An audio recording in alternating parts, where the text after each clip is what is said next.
Hello friends, welcome to mining mirror और welcome to this new video.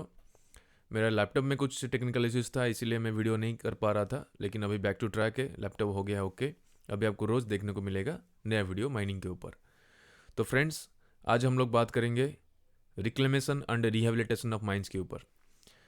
मेरे बहुत सारे दोस्त मेरे कमेंट सेक्शन में और even in my WhatsApp request किए थे कि रिक्लेमेशन और रिहेबिलिटेशन के ऊपर एक वीडियो बनाया जाए, क्योंकि रिक्लेमेशन के ऊपर ज़्यादा कोई नोट्स और ज़्यादा कोई क्वेश्चंस नहीं मिलता है, और जो भी मिलता है वो एग्जाम क्वेश्चन पेपर में मिलता है। तो फ्रेंड्स, मैं कोशिश किया हूँ जितना भी नोट्स और जितना भी इन्फॉर्मेशन गैदर कर सकता हूँ इसके ऊपर मैं गैदर किया हूँ, और इसमें से टोटल 50 क्वेश्चंस मैं रेडी किया हूँ। तो आई होप कि this will be very helpful for your examination and also in your professional life. Okay, so friends, this is part 1, and if you are new in my channel, please subscribe my channel and please like and share with your friends. You can WhatsApp me on this number, I will definitely reply you, and please like my Facebook page, that is Mining Mirror, that will be very motivating for me. Let's get started. तो reclamation को start करने से पहले एक बार mining का overview दे लेते हैं कि माइनिंग में क्या क्या प्रोसीजर्स होता है, क्या क्या प्रोसेसेस होता है। उसके बाद रिक्लेमेशन को अच्छी तरह से हम लोग समझ पाएंगे। वीडियो हो सकता है आपको थोड़ा सा लंबा लगे, लेकिन प्लीज़ इसको अच्छी तरह से पूरा देखिएगा, ताकि इसमें जो भी इंफॉर्मेशन है आपको वो पूरा अच्छी तरह से मिल पाए। First, exploration. एक्सप्लोरेशन किसको बोलेंगे? सोचिए कि एक पहाड़ है, वो पहाड़ में कोई एक्सेस नहीं था, तो वहाँ पे हम लोग को सैटेलाइट से पता लगता है कि यहाँ पे मिनरल का डिपॉजिट है।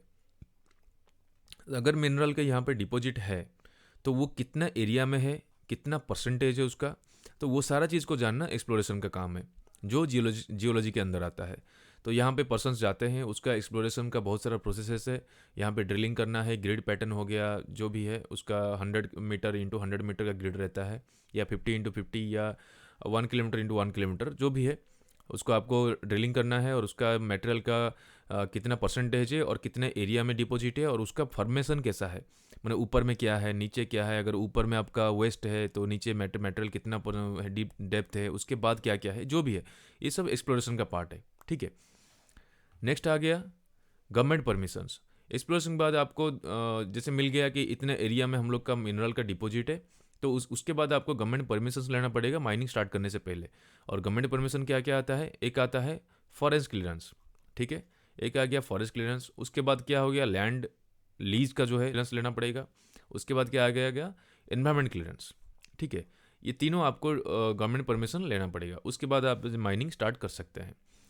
जैसे ही आपको परमिशन मिल जाता है, उसके बाद एक माइन डिजाइन करना पड़ेगा कि ये जो पार्ट है, जो यहाँ पे मिनरल डिपॉजिट है, उसका अगर यहाँ पे माइनिंग हम लोग स्टार्ट करते हैं तो उसका डिज़ाइन कैसे होगा, कैसे यहाँ पे ओपन कास्ट माइनिंग करना है कि अंडरग्राउंड माइनिंग करना है। तो उसका जो डिज़ाइन है, वो डिज़ाइन को एक अथॉरिटी है उसको अप्रूव करता है, वो होता है Indian bureau of mines, IBM। ठीक है, तो ये सब आपको माइनिंग स्टार्ट करने से पहले करना पड़ेगा। उसके बाद आता है इनिशियल स्टेप्स। इनिशियल स्टेप्स क्या होता है? सोचिए कि आपको गवर्नमेंट परमिशन मिल गया, माइन डिजाइन आपका रेडी है, उसके बाद क्या करना है? उसके बाद करना पड़ेगा, देखिए, डिफॉरेस्टेशन। जैसे यहाँ पे सोचिए कि ये मिनरल डिपॉजिट है, ये आगे पहाड़ टाइप का है, और वहाँ पे आपको ओपन कास्ट का माइंस करना है, खोलना है। तो यहाँ पे जो पेड़ पौधे हैं उसको आपको पहले साफ़ करना पड़ेगा। तो उसके फॉरेस्ट क्लियरेंस लेके इसको सबको काटना पड़ेगा, और जितना भी पहले आप एक्सप्लोरेशन टाइम में या परमिशन लेने के टाइम में फॉरेस्ट क्लियरेंस से परमिशन लेते हैं, उसके आपको दिखाना पड़ता है कि कितना नंबर्स ऑफ यहाँ पे ट्रीज़ है। तो ट्रीज़ का जितना आपको पहले लिए होंगे परमिशन, उतना ट्रीज आपको काट के दिखाना है, और वहाँ पे फॉरेस्ट का जो डिपो है वहाँ पे डिपॉजिट करना पड़ता है लॉग्स को, और उसके बाद वहाँ से परमिशन लेना पड़ता है रिटर्न में कि हम लोग सारा चीज़ यहाँ पे कर दिए जो कि फॉरेस्ट को ज़रूरत है। ठीक है, उसके बाद आपको ज़रूरत पड़ यहाँ पे परमिशन मिलेगा एक्सकावेशन करने के लिए। और एक्सकावेशन करने से पहले भी क्या क्या चीज़ है, यहाँ पे आता है फिर टॉप सोइल मैनेजमेंट। तो मिनरल डिपॉजिट के ऊपर में एक टॉप सोइल का रहता है लेयर। वो टॉप सोइल आपको पहले से उसको एक्सकावेट करके या रिपिंग करके आपको रखना पड़ेगा अलग जगह पे। ठीक है, तो उसको बोलते हैं टॉप सोइल मैनेजमेंट। आपको एक स्टॉक करके रखना पड़ेगा, ताकि जब रिक्लेमेशन आप करेंगे, मेटल डाले और उसको रिक्लेम करना है या उसमें ट्रीज लगाना है या प्लांटेशन करना है, उस टाइम में ये जो टॉप सोइल आपको यहाँ पे स्टॉक करके रखे होंगे, ये टॉप सोइल को लेके फिर से आपको बैकफिलिंग एरिया में डिपॉजिट करके यहाँ पे एक लेयरिंग देना है। जो लेयरिंग देने से फिर से यहाँ पे प्लांटेशन करने का हम लोग का ईजी होगा। ठीक है, वो आता है रिक्लेमेशन का प्रोसेस में। तो ये हो गया जो बेसिक स्टेप्स है। उसके बाद क्या क्या आ गया, माइन कंस्ट्रक्शन। जैसे हम लोग बात किए वैसे ही होता है, माइन कंस्ट्रक्शन आप स्टार्ट किए।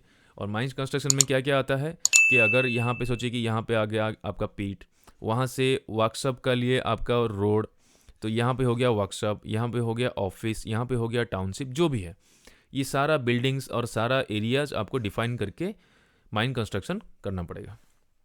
उसके बाद आता है प्रोडक्शन एंड डिस्पैच। जैसे माइन आपका कंस्ट्रक्शन हो गया, उसके बाद आप प्रोडक्शन स्टार्ट कर देना है, और प्रोडक्शन और डिस्पैच उसका एक प्रोसेस हो गया माइनिंग का।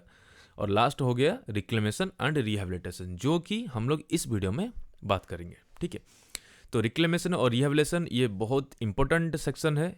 कोई भी माइनिंग जैसे आप क्लोज करते हैं, माइनिंग खत्म हो गया आपका और माइन क्लोज करना है, या माइनिंग का चलते चलते भी ये रिक्लेमेशन और रिहेबिलिटेशन प्रोसेस भी साइड बाय साइड चलना चाहिए। ठीक है, तो उसके बारे में बस थोड़ा बहुत यहाँ पे दिखा दिया हूँ। एक्सप्लोरेशन किसको बोलते हैं, परमिशन गवर्नमेंट्स क्या क्या है, माइन डिजाइन, इनिशियल स्टेप्स जो भी है यहाँ पे हम बता दिए। ठीक है, अब चलते हैं रिक्लेमेशन और रिहेबिलिटेशन, जो हम लोग का मेन यहाँ पे टॉपिक है। तो यहाँ पे 3 चीज़ है, एक रिक्लेमेशन, एक रिहेबिलिटेशन और एक रिस्टोरेशन। इनके बीच में डिफरेंस क्या है इसको पहले जानते हैं। तो फर्स्ट चलते हैं reclamation. Reclamation means returning the mind out land with useful life. It implies restoring the land to a form and productivity that is useful and in conformity with the prior land use. Reclamation क्या किसको बोलेंगे कि mind out area जो होता है, जो mining करने के बाद जो वहाँ पे वर्ड जो क्रिएट होता है, जो भी वहाँ पे खाली जगह रहता है, तो उसको आपको फिर से भरना है, और भरने के बाद उसको एक यूजफुल लैंड की तरह उसको फिर से रेडी करना है जैसा पहले था, तो उसको बोलेंगे रिक्लेमेशन। और ये रिक्लेमेशन प्रोसेस क्या है ना, एक ही बार में नहीं होता है कि माइनिंग खत्म हो गया उसके बाद आप रिक्लेमेशन स्टार्ट कर दिए, नहीं। माइनिंग करते करते आपको रिक्लेमेशन का भी प्रोसीज्योर को धीरे धीरे करना चाहिए। Second, rehabilitation. तो रिहेबिलिटेशन हम लोग किसको बोलेंगे, रिहेबिलिटेशन होता है कि सोचिए कि आप एरिया जो माइनिंग किए हैं वहाँ पे एक एरिया खाली बना, उसको आप फिर से भर दिए, जिसको बोलेंगे बैकफिलिंग।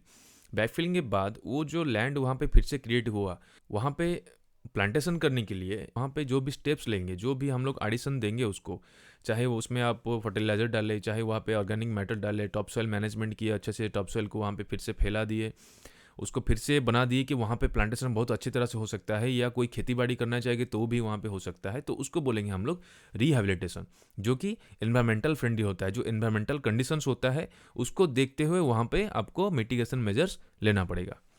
ठीक है। Third, restoration. Restoration is the process of returning the mined out land fit to an acceptable environmental condition. That is bringing the disturbed land to its original form. तो एक तरह से देखा जाए तो ये तीनों को तीनों इंटर रिलेटेड है, इसमें ज़्यादा कोई अंतर है नहीं, बस थोड़ा थोड़ा डिफरेंस है। रिक्लेमेशन हो गया, जैसे आप कोई माइनिंग कर दिए, यहाँ पे एरिया पे माइनिंग कर दिए, तो यहाँ पे जो एरिया खाली रह गया उसको आपको बैकफिलिंग करके माइनिंग पहले वो एरिया जैसा था वैसे बनाने की कोशिश करिए। ठीक है, अगर ऐसा था तो वैसे आपको फॉर्म दे के बनाना पड़ेगा, तो हो गया रिक्लेमेशन। रिहेबिलिटेशन हो गया, जैसे आपको ये बैकफिलिंग करके वो एरिया आपको फिजिकली जैसा था वैसे बनाने की कोशिश किए, वो जो एरिया बना उसके ऊपर वहाँ पे कुछ आपको प्रोसीजर का फॉलो करके जो एनवायरमेंटल फ्रेंडली हो, वहाँ पे जो टॉप सॉइल है या जो भी यहाँ पे मेटल आप डाले हैं उसको उसी हिसाब से करना पड़ेगा, ताकि इसमें चाहे कल्टीवेशन हो, चाहे आपके प्लांटेशन हो, चाहे आपका कुछ भी करें, वो एरिया फिट हो जाए, फिर से ठीक हो जाए। ठीक है, जो कि लायक हो कोई भी चीज़ करने के लिए। और रिस्टोरेशन हो गया, जो माइंड आउट एरिया है वहाँ पे जो जैसा पहले था माइनिंग करने से पहले वैसे आपको फिर से कर देना है, लेकिन वो थोड़ा सा डिफिकल्ट होता है, वो रेयर केस होता है कि पूरा का पूरा रिस्टोर आप कर दिए, वैसा कभी होता नहीं है। ठीक है, तो मेन हम लोग का होता है रिक्लेमेशन एंड रिहेबिलिटेशन। तो अब चलते हैं, देखिए यहाँ पे जो भी अभी मैं दिखाने वाला हूँ, कुछ कुछ एरिया आपको लगेगा कि पूरा रिक्लेमेशन और रिहेबिलिटेशन के पूरा का पूरा रिलेटेड है, और कुछ कुछ चीज़ आपको लग सकता है कि ये थोड़ा सा आउट ऑफ सिलेबस है, लेकिन वो नहीं है। जो भी मैं इस वीडियो में दिखा रहा हूँ वो पूरा का पूरा लैंड रिक्लेमेशन के ऊपर ही आधारित है। ठीक है, तो यहाँ पे मैं क्वेश्चन स्टार्ट कर देता हूँ, उसी के साथ साथ हम लोग क्वेश्चन भी प्रिपेयर कर लेंगे। Question 1, 2 and 3। फर्स्ट क्वेश्चन हो गया कि MCDR क्या है, what is the full form of MCDR? That is mineral conservation and development rule 1988, जो अभी MCDR 2017 हो चुका है।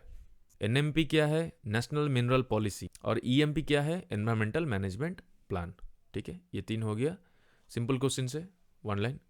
अब चलते हैं land reclamation by backfilling of pits, reclamation जिसको हम लोग बात कर रहे हैं। ठीक है, इसमें दो रूल जो है जो ज़्यादा इम्पोर्टेंट है और इसके साथ डायरेक्टली रिलेटेड है, वो है rule number 33 and rule number 34।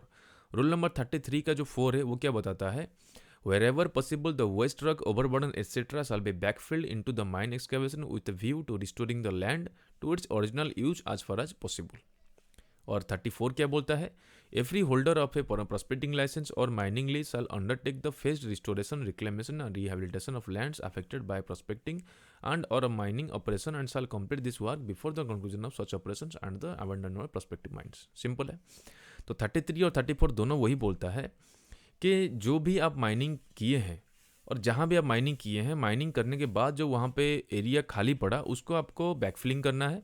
ठीक है, बैकफिलिंग किससे करना है, वेस्ट वाला मटेरियल से आपको बैकफिलिंग करना है और आपको रिस्टोर करने का पूरा कोशिश करना है कि वहाँ पे जो भी है, जो रिक्लेमेशन, रिस्टोरेशन, रिहेबिलिटेशन, सारा चीज़ आपको करना है। जो भी स्टेप्स आपको लेना है आपको करना है। उसके बाद माइनिंग अबैंडन करने से पहले, माइनिंग ख़त्म होने के बाद उसको छोड़ने से पहले, उसको गवर्नमेंट को डिपॉजिट करने के पहले ये सारा चीज़ आपको करना पड़ेगा।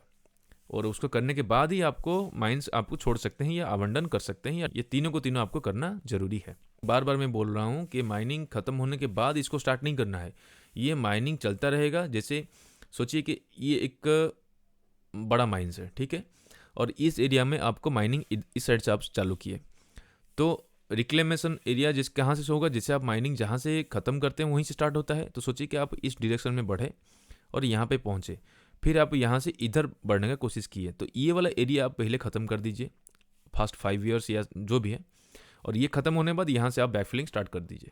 तो यहाँ पे जो भी इधर से जो वेस्ट मिलेगा इस तरफ से, इसको लेके यहाँ पे डाल दीजिए। तो ये हो गया आपका बैकफिलिंग, और हो गया जैसे आप प्रोडक्शन इधर से चलता रहेगा और इधर से आपका बैकफिलिंग भी चलता रहेगा साइड बाय साइड। ओके, अब चलते हैं question number 4। Which government body designs और approves the mining plan. Mining plan कौन डिजाइन या अप्रूव करता है, वो होता है Indian bureau of mines, IBM। Question number 5। For how many periods the mine reclamation plan and afforestation plan should be prepared. Answer will be a year wise for first 5 years and a conceptual plan for the remaining life of mine. First 5 years में आप हर साल क्या क्या करते हैं वो चीज़ आपको दिखाना पड़ेगा, और उसके बाद 5 साल के बाद आप क्या करने वाले हैं उसको चीज़ को भी दिखाना पड़ेगा। उसको बोलते हैं कॉन्सेप्चुअल प्लान, आपको देना पड़ेगा गवर्नमेंट को। Question number 6। Which proposal should be contained in the mining plan as per environmental management plan. तो कौन सा प्रपोजल्स माइनिंग प्लान में रहता है जो कि एनवायरमेंटल मैनेजमेंट प्लान में दिखाया हुआ है। फर्स्ट होता है storage and preservation of top soil. Second, reclamation of land affected by mining during and at the end of mining. Stabilisation and vegetation of dumps. Preparation of dumping ground for stacking toxic mineral substance. तो environmental management plan के हिसाब से ये चारों चीज़ आपको mine plan में include करना ही है। एक है जो टॉप सॉइल है उसको कैसे आपको स्टोर करना है, कैसे आप उसको मैनेज करना है। सेकंड हो गया रिक्लेमेशन आप कैसे करिएगा, जो बैकफिलिंग करते हुए माइनिंग के बाद या माइनिंग के दौरान। थर्ड हो गया स्टेबलाइजेशन एंड वेजिटेशन, जो भी आप डंपिंग करके उसको एक एरिया बनाए, मतलब रिक्लेम आप किए, और रिक्लेमिंग करने के बाद वहाँ पे जो लैंड बना उसको किस तरह से स्टेबलाइज करना है। देखिए स्टेबलाइजेशन का मतलब क्या होता है कि वेजिटेशन या प्लांटेशन करने के लिए टॉप सोइल में जो चीज़ क्राइटेरिया चाहिए कि उसका फर्टिलिटी अच्छा होना चाहिए, वहाँ पे माइक्रो ऑर्गेनिज्म अच्छा होना चाहिए, उसका क्वालिटी बहुत अच्छा होना चाहिए, ताकि वहाँ पे प्लांटेशन हो गया, ग्रासेस हो गया, ये सारा चीज़ यहाँ पे अच्छे तरह से हो सकता है, उसको बोलते हैं स्टेबलाइजेशन। तो इसमें बहुत सारा प्रोसीजर्स है, उसको बाद में हम बताएंगे। लास्ट क्या हो गया, एक सेपरेट डंपिंग ग्राउंड आपको रेडी करना है जहाँ पे टॉक्सिक मिनरल जो होता है उसको वहाँ पे स्टैक करने के लिए। ये चारों चीज़ आपको इंक्लूड होना चाहिए माइनिंग प्लान में as per environmental management plan. तो before a pit is backfilled, as much of the mineral as possible should be scientifically extracted from the pit, keeping the safety aspects in view। Government खुद बोलता है कि जिस area में आपको backfilling start करना है या रिक्लेमेशन का प्रोसीजर से उसको स्टार्ट करना है, तो वो एरिया में कोई भी मिनरल छूटना नहीं चाहिए। वो IBM बोलता है कि जो भी वहाँ पे मिनरल है उसको एज फार एज पॉसिबल आपको अच्छी तरह से उसको एक्सट्रैक्ट कर लीजिए, उसके बाद वहाँ पे बैकफिलिंग करिए ताकि मिनरल वहाँ पे लॉस ना हो। ठीक है, तो अब चलते हैं question number 7। At what conditions MMR 1961 and CMR 1957 shall grant relaxation in statutory provisions for bench width। तो ये क्वेश्चन आपको लगेगा कि ये रिक्लेमेशन के साथ कैसे रिलेटेड है, लेकिन ये रिलेटेड है। मैं इसका थोड़ा सा मैं बताऊंगा इसके बारे में। यहाँ पे क्वेश्चन पूछ रहा है कि कौन सा कंडीशन में MMR 1961 हो गया या CMR 1957 हो गया वो रिलैक्सेशन देगा स्टैट्यूटरी प्रोविजंस में रिलेटेड टू बेंच विड्थ। देखिए, when the quarry edge has reached some physical obstruction like surface features, geological disturbances and the boundary of the mines, वहाँ पे आपको रिलैक्सेशन मिल सकता है। कोई भी एरिया में हम लोग माइनिंग कर रहे हैं और हम लोग को परमिशन मिला है कि बाउंड्री हो गया बस इतना ही, इसी के अंदर आपको माइनिंग करना है, और वहाँ पे आप एज में पहुँच गए या कुछ वहाँ पे जियोलॉजिकल डिस्टर्बेंस आ गया या फॉल्ट्स आ गया जो कि माइनिंग को पूरा का पूरा अनसेफ कर सकता है, वो एरिया में आपको रिलैक्सेशन मिलेगा। लेकिन आपको अप्लाई करना पड़ेगा, फिर यहाँ पे इंस्पेक्शन होगा, उसके बाद यहाँ पर रिलैक्सेशन मिलेगा। तो क्या क्या है उसको देख लेते हैं। For open cast manual mines जो कि जिसका डेप्थ बिलो 60 मीटर है, तो वहाँ पे आपको क्या क्या रिलैक्सेशन मिलता है। तो फ्लोट और सिमिलर डिपॉजिट, अगर नॉन कोल माइंस है तो वहाँ पे फ्लोट है या जो सॉफ्ट मेटल रहता है तो वहाँ पे उसका बेंच का हाइट 6 मीटर तक आपका लिमिटेशन है, वो ऑलरेडी MMR में दिया गया है। लेकिन विड्थ जो है यहाँ पे आप नॉट लेस देन 3 मीटर यहाँ पे दिया है जो रिलैक्सेशन है। लेकिन MMR में आप जाइएगा तो उसका विड्थ होना चाहिए नॉट लेस देन बेंच का हाइट। ठीक है, जो 6 मीटर का हाइट है तो 6 मीटर आपको विड्थ छोड़ना है, लेकिन रिलैक्सेशन में वो आपको मिल जाता है not less than 3 metre, 3 metre तक आप रख सकते हैं। अगर हार्ड और कॉम्पैक्ट ग्राउंड है, अगर हार्ड डिपॉजिट है तो उसका हाइट 7.5 मीटर तो है, ये भी MMR में दिया गया है, लेकिन जो विड्थ है वहाँ पे दिया गया है कि 6 मीटर MMR में, लेकिन यहाँ पे बोला जाता है नॉट लेस देन 2.5 मीटर, तो यहाँ पे थोड़ा सा रिलैक्सेशन मिला है। उसके बाद no relaxation provisions for aluminium soil, मोरम, ग्रेवल और क्ले। लेकिन अगर आपको एल्यूमिनियम सॉइल है, मोरम है या ग्रेवल या क्ले है, इसमें आपको कोई रिलैक्सेशन नहीं है, जो MMR में है या CMR में है वही चीज़ यहाँ पे एप्लीकेबल होगा। उसके बाद पीट slope excluding aluminium soil shall not exceed 65 degrees from horizontal. ठीक है, तो यहाँ पे दिया गया था ये MMR में और CMR में 60 डिग्रीज है। ठीक है, तो यहाँ पे लेकिन पीट स्लोप 65 डिग्रीज तक भी ले सकते हैं। उसके बाद चलते हैं for mechanized manual mines for more than 60 metre depth. अगर मैकेनाइज्ड है और या मैनुअल माइंस है जो कि मोर देन 60 मीटर उसका डेप्थ है, तो वहाँ पे क्या होगा कि रिलैक्सेशन दिया जाएगा, लेकिन आपको साइंटिफिकली जियो टेक्निकल स्टडीज यहाँ पे करना पड़ेगा। उसके बाद जो भी माइंस का सेफ एंगल है या पिट स्लोप है उसके ऊपर आपको रिलैक्सेशन दिया जाएगा। तो question number 8, what is the recommended depth of water source created during the backfilling of mined out area for pisciculture and cultivators.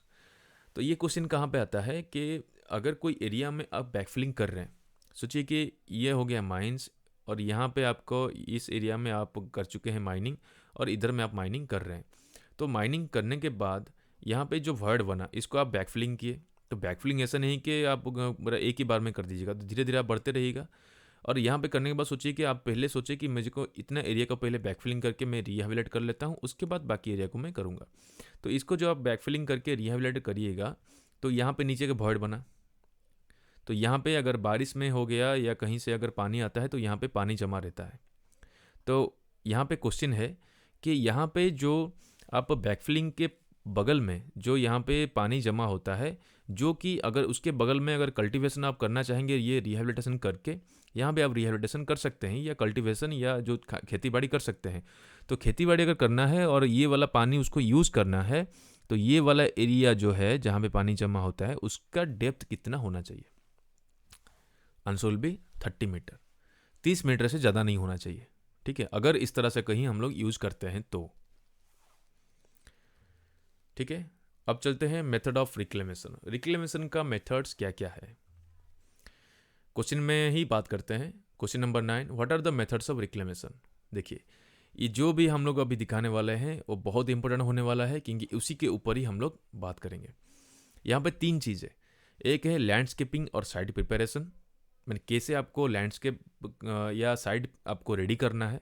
ठीक है, सेकंड हो गया सॉयल एमुलरेशन, जो अगर सॉयल है जो टॉप सॉयल जिसको बोलेंगे उसको किस तरह से हम लोग उसको ट्रीट करेंगे, अगर वहाँ पे एसिडिक मिनरल है या अल्कलिन टाइप का मिनरल है उसको किस तरह से उसको ठीक करेंगे ताकि वो न्यूट्रल रहे और वहाँ पे प्लांटेशन हो सके। उसके बाद रीवेजिटेशन। ठीक है, तो ये जो 3 सेक्शन है ये तीनों सेक्शन बहुत इंपॉर्टेंट है और तीनों सेक्शन में ही हम लोग बात करेंगे। ठीक है, question number 10, when should the reclamation activities be taken up.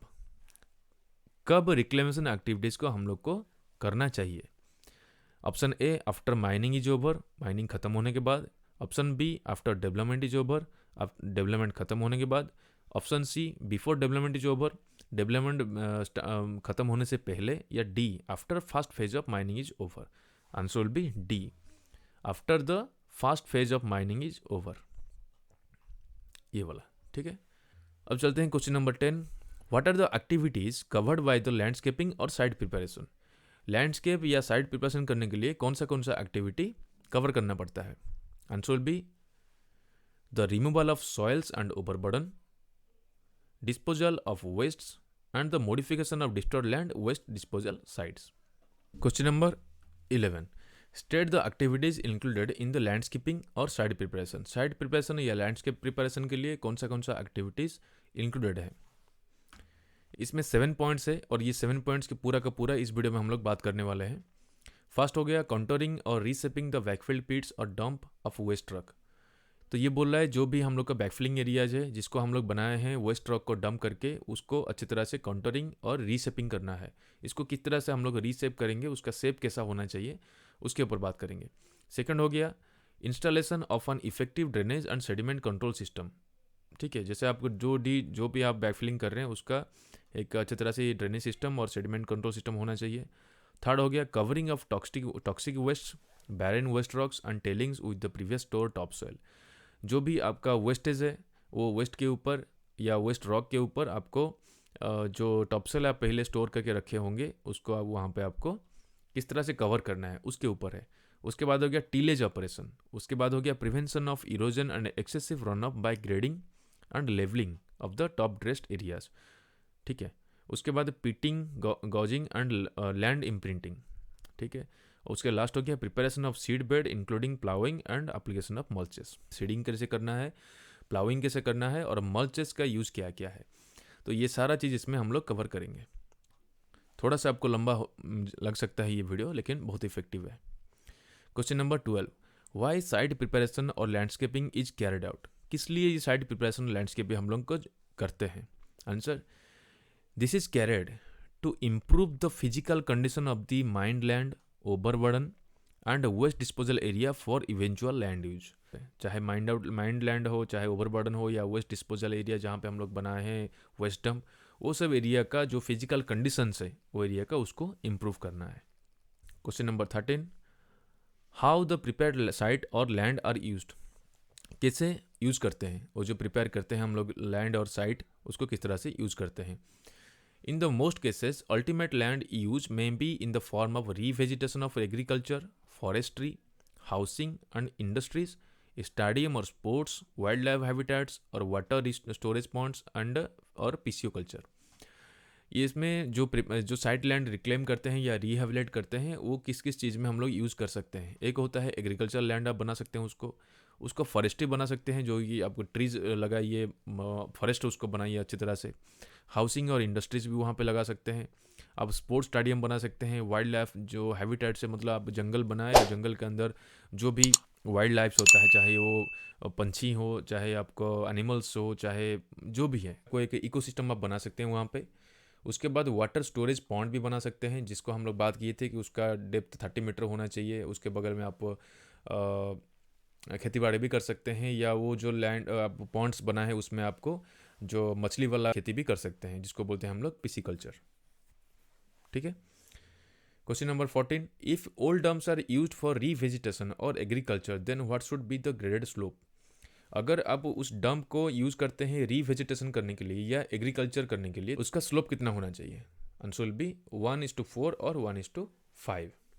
Question number 15. If old dumps are use for revegetation और agriculture then what should be the thickness of top soil layering. पहले बात किए थे कि अगर हम लोग डंप को बना रहे हैं रीवेजिटेशन करने के लिए एग्रीकल्चर लैंड में तो उसका ग्रेडिंग कितना होना चाहिए. अभी पूछ रहा है कि उसका टॉप सॉइल जो देते हैं उसका लेयरिंग का थिकनेस कितना होना चाहिए. Answer will B 15 to 30 centimetre, most cases 30 centimetre. Question number 16.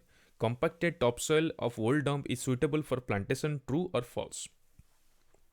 Top soil हम लोग जो डालते हैं उसको, वो अगर कॉम्पैक्ट हो गया, वहाँ पे आप टॉप सॉइल डाले, उसके ऊपर मशीन आप कंटिन्यू चला ही रहे हैं और उसके बाद वो कॉम्पैक्ट हो गया, हार्ड हो गया, तो वो प्लांटेशन के लिए सुइटेबल होता है कि नहीं होता है. आंसर विल बी फॉल्स, नहीं होता है. अगर नहीं होता है तो उसको किस तरह से सुइटेबल फिर से करना है, उसको आपको लूज करना पड़ेगा, जिसको बोलते हैं tillage. Question number 17. Which method is use to make a compacted top soil suitable for plantation. Question जो अभी बात किए, answer will be tillage method. Ripping, discing और हैरोइंग, ये तीन उसका सब पार्ट्स है. ठीक है, तो फ्रेंड्स ये वीडियो में इतना ही. इसके बाद वाला वीडियो में हम लोग बात करेंगे इसके अंदर जाके, क्योंकि ये वीडियो में हम लोग बात किए जो इंट्रोडक्शंस होता है, जो ओवरव्यूज़ होता है कि माइनिंग का ओवरव्यू क्या होता है, रिक्लेमेशन का ओवरव्यू क्या होता है। लेकिन उसके अंदर जाके हर पॉइंट में बात करेंगे और हर पॉइंट्स में कितना क्वेश्चंस हो सकता है उसको भी इसमें पार्ट 2 में बात करेंगे। तो friends, thank you, please like share and subscribe my channel and see you in the next video और see you in the next part.